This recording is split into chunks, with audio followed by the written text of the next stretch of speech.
Mga voucher na. New pot. Bagong parcel.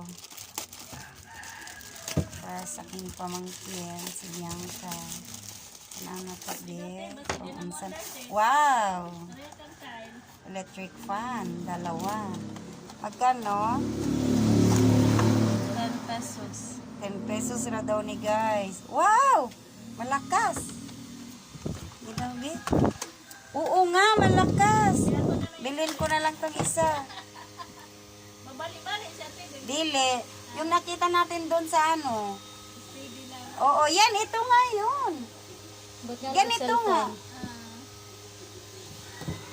Akin na yung isa, bebe. Bilhin ko ng 50. Ayaw mo? Ito sa akin. Ha? Ito yung charger niya. Alo, ang lakas niya, oy. Ang kain kay malas. Oo, para wala na ako nabayran. Malakas siya, guys. O, tingnan nyo, guys, oh. Hindi ko lang ipakita ang mukha ko, ha. Malakas, pero malakas siya, guys, oh. O, order na kayo sa Lazada to. Shopping. Ay, sorry, Shopee. Nagkamali. O, sa Shopee. Order na kayo, guys. Bye.